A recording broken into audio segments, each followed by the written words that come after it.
What is up, ladies and gentlemen, boys and girls? Welcome back to another video at Axe Entertainment. I'm your host, Zack Axe, bringing you another video. And in today's video, we're going to do moments that give me goosebumps. Wrestling moments specifically that give me goosebumps. Now, if you know what goosebumps are, it's like kind of like it's something that happens when you have certain emotions. You know, whether it's fear, whether it's joy, whether it's sadness. A bunch of different emotions can trigger goosebumps. So we're going to be running through a couple moments in wrestling history where I got goosebumps. Now, I have 15 for you right now. Maybe down the line we'll have some more. Leave in the comments moments in wrestling that gave you goosebumps, and maybe we'll feature in an upcoming video. But let's get right into 15 wrestling moments that gave me goosebumps. There's always a plan B. Just those lines alone anymore is enough to give you goosebumps, but there's always a plan B was words spoken by Triple H right before Seth Rollins turned on the Shield. Now, the Shield was one of the best things happening in wrestling in 2012, 13, and 14, and it was such a you had to be there moment to witness it, and it was so awesome. And then they turned on it. They had Seth Rollins turn on the Shield, and it's just one of those moments that just makes you feel like so many different emotions. Like, because when I was watching it live, I remember I started feeling like, holy hell, like this is my favorite thing happening in wrestling right now, and they just broke it up. So, and like uncertainty because you don't know what's going to happen. So watching it back nowadays, I still get goosebumps just because that line delivered by Triple H was so good, followed up by the Shield turn, one of the biggest turns in wrestling. What about when Edge returned at the Royal Rumble in 2020? Now, there's a lot of returns that happen in wrestling. A lot of them give you goosebumps, but not like this, because this is one where it's just like crazy that it even happened in the first place. Like, Edge was this guy that we all loved in the early 2000s, late 2000s, and then up to like 2011, and then he had to stop being on our TV, and it sucked. He's one of my favorite wrestlers of all time, especially. So to hear the music, I go back and watch it all the time. To hear You Think You Know Me, and in 2020 at the Rumble, 9 years after he had to retire because of a neck injury, is just one of the most goosebump-inducing moments that I've ever felt as a wrestling fan. And Edge gave us so much with that moment, and even just seeing him come out, like the way that he's looking at the camera, at the audience, how he runs out too, like, because usually he waited to come out, he like ran out as soon as the music started playing. There's so much stuff to love about that return, and I was so happy to have Edge back. Here's the most recent one on the list. How about when CM Punk said, "I will never lay my hands on a woman, but I got somebody who will." And we had the return of AJ Lee, sort of in the same vein as Edge, where they were gone for so long. And when you finally get them back, it's just like this moment, this like emotion overtakes you, and it gives you goosebumps. And even though we knew it was going to happen, it's one of those things where we were fantasy booking it for so long that we always expected it to happen, and it never did. So it was just another one of those things where it just felt like we were going to get swerved. It felt like we were going to get something else that wasn't AJ Lee. But then we got AJ Lee. She actually came back, and it's just like I said, it's just one of those moments that just fills you with emotion. And seeing one of the best women's wrestlers of all time making the return, especially with a line delivered by CM Punk like that right before it happens, just goosebump inducing. I'm going to say that a lot in this video probably. This is one that the video team tried to mess up, and that is the debut in 2016 Royal Rumble of AJ Styles, going from AJ to AJ. And AJ Styles was one of my favorite wrestlers in the world at this time. I had watched him so much in TNA, and his New Japan stuff was killing it. And then he becomes a free agent, number 3 at the Royal Rumble. Roman's in the ring by himself, and the screen reads out, "I am phenomenal." And just that moment alone was enough to give you goosebumps. And then you actually get to see AJ Styles come out, debuting on the main roster, skipping NXT, which of course he's one of the best in the world, even at that time. So it makes sense that he would skip NXT, but not a lot of people got to skip NXT, even made names. So the fact that he got to just go right to the main roster, it's just one of those moments in wrestling that just makes you feel like so wholesome. It's like a wholesome moment, like getting to see one of your favorites from somewhere else come over to the place where they have all these different wrestlers that you now get to see them wrestle against. And AJ Styles is easily one of my favorites of all time. Here's an older one for you, and kind of a two-parter. We'll start with Stone Cold's entrance on, I believe it was January 1999. His entrance onto Monday Night Raw to help Mankind win the WWE Championship. I said it's a two-parter because not only is the Stone Cold pop absolutely insane, it's like the biggest pop of all time. That pop alone is enough to give you goosebumps, but then helping Mankind win the WWE Championship off of The Rock, those two moments are just like, they're in the same moment, but they're like they're in the same time frame, you know, but they're like two completely separate moments that give you individual goosebumps. And there's just, it's such a cool moment. Mankind getting to, you know, do something that no one ever thought he was going to be able to, and just Stone Cold was one of the most over guys at the time, so of course his music gave one of the biggest pops of all time. How about the Kofi Chronicles? Now, mainly when Kofi Kingston wins the WWE Championship at WrestleMania 35, but the chronicles that they were telling leading up to WrestleMania 35 was actually very good, because they were constantly making it seem like they did not want Kofi to be on top, so we're going to do everything we can to make sure Kofi does not get this opportunity. He's not going to win the Rumble, he's not going to win the Chamber, he's not going to, you know, get the opportunity until he finally has to work his way up and does it, and then he wins the freaking championship at WrestleMania. And it's one of those guys that, like, we push. Like, he was Daniel Bryan, and that's why I think the storytelling was so great, because Daniel Bryan 5 years earlier had the same problem, to where the fans had to push him to where he ended up being. They finally got him there, and he wins the title at WrestleMania. Well, 5 years later, Daniel Bryan was in the spot of a Randy Orton, where he was holding the title while there was a fan favorite getting pushed in Kofi. And it was just so poetic that it happened like that. And then just to see, you know, Kofi Kingston, a guy that had been in the company for over 10 years at the time, finally be able to win the big championship, it was just such a great moment. And then just to see the New Day get to celebrate with him in the ring, just peak wrestling. And we're not going to talk about how that title reign ended. Another kind of two-parter here. How about Sting's debuts? We're going to start with WWE, when Sting debuted at Survivor Series to help Team Cena beat the Authority, when Dolph Ziggler was the sole survivor. That was just a long time coming, you know, because Sting had been in WCW when they went away, and then he went over to TNA, and he just had never been in WWE.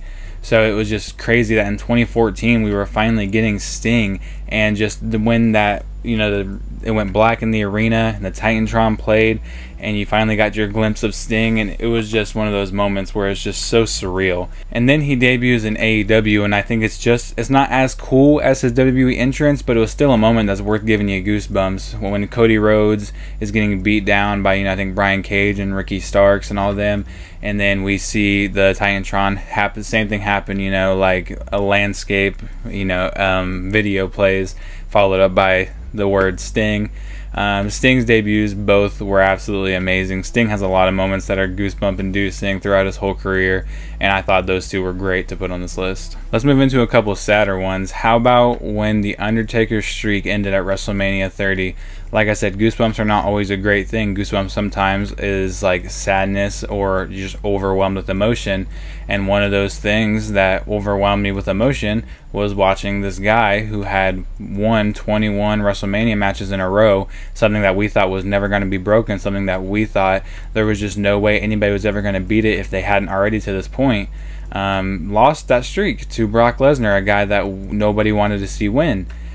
And it's just one of those moments, like the picture, I'm going to put it up right here, of that guy. That just tells you exactly how I was feeling in this moment, and how a lot of wrestling fans were feeling in this moment, watching, you know, a guy that we, you know, parentally hate beat a guy that everybody loves in The Undertaker, and ruin one of the best things going in wrestling for the last 21 years. It was just one of those moments that just felt surreal. It felt like it wasn't even supposed to happen. It felt like we weren't on the same plane of existence as what we're watching right now, and that's one of the moments that evoked the biggest reaction from me in my time as a wrestling fan, is The Undertaker losing his streak. And trust me, it was not a good emotion. Another sad one is having to watch JR announce on live TV that Owen Hart had passed away after his fall. That's just one of those things that it's like I said, you're in a different plane of existence. It just feels surreal, like it should not be happening. And having the show go on after that, I think, was very tone deaf. And then after that, having JR announce that Owen Hart had died after he fell, like they knew that he had passed away, and they're still going with the show, and making JR announce that he had passed is just one of those moments, another one of those moments that just evokes you with so much emotion that just like you can't even handle it, you know what I mean? And that was just one of those moments that just, it gave me goosebumps for the reason that you don't usually want goosebumps. Here's a moment that I don't hear a lot of people talk about, but I really like, and it gave me a lot of goosebumps, was in WrestleMania 36, when we had to have the Firefly Funhouse, and we had the John Cena versus Bray Wyatt match. Now this match was so good, you know, not as a match, but as a storytelling device. It was so awesome, so amazing. And the part of the match that gives me goosebumps is that, you know, a couple weeks before that, John Cena had delivered a promo saying he's looking to put an end to the most overhyped, overbooked, over this, over that superstar in the history of wrestling. Well, when we got to the Firefly Funhouse, Bray Wyatt had flipped it on Cena, and while he was going for the Sister Abigail, they played that audio showing John Cena saying that Bray Wyatt was actually going to put an end to the most overhyped superstar ever in John Cena. And just that whole flip right there, like that flip, that what John Cena said was actually about John Cena. Ooh, that just had something run up and down my arms, you know what I mean? Another one is one of my favorite wrestlers of all time, Shawn Michaels at WrestleMania 12, and one of my favorite matches of all time, not a match for like your average viewer, but the 1 hour Iron Man match between Bret Hart and Shawn Michaels at WrestleMania 12 was such a good match. And Shawn Michaels winning that match, first of all, is so awesome.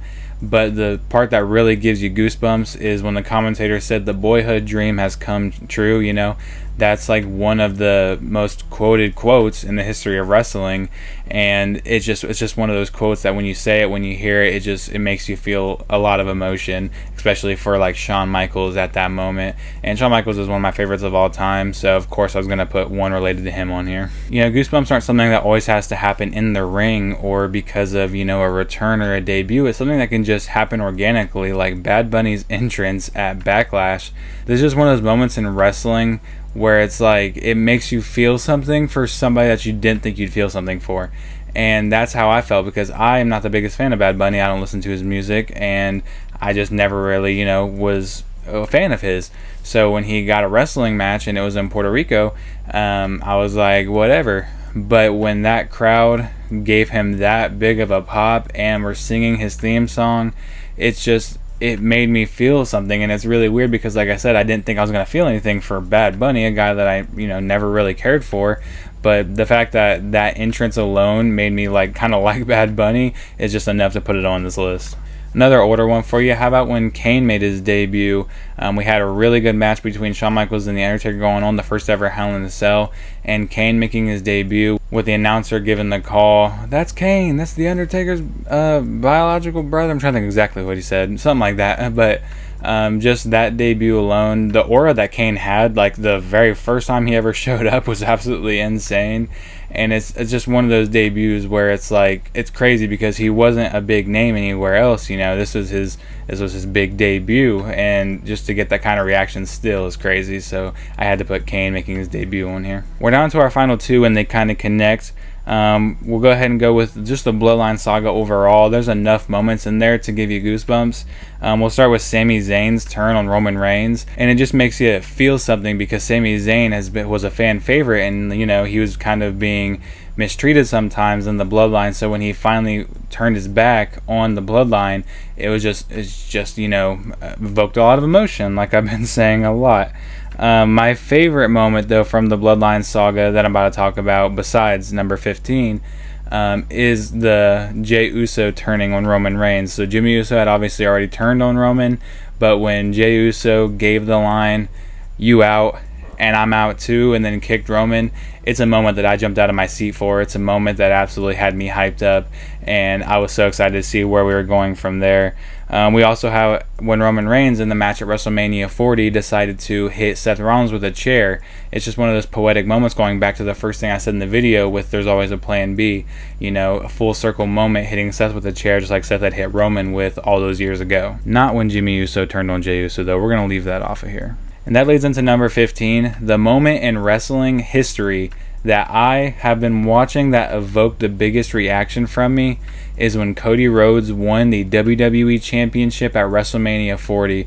This is a moment where I was out of my seat for the last probably 10-15 minutes of this match. I did not sit down. I did not break concentration. I was so hyped and they played it out so perfectly, because I think if Cody Rhodes had won the title at WrestleMania 39, there's no way I would have had that reaction, you know. I would have been super excited because Cody Rhodes had just came back, he had just got into the main title, you know, picture, and I would have been super excited anyways.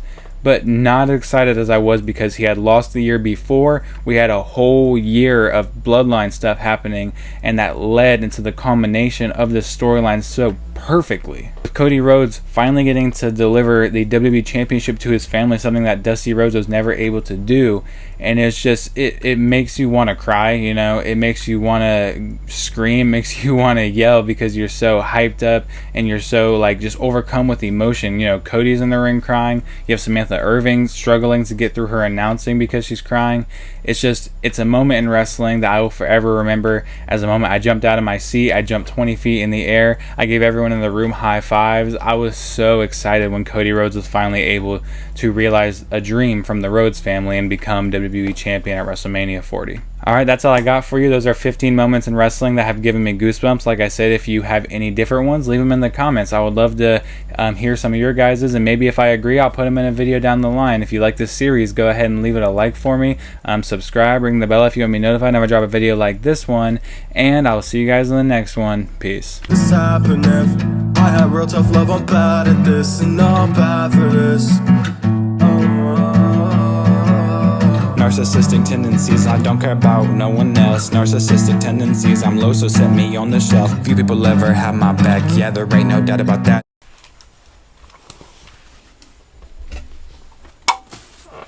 Oh, shit.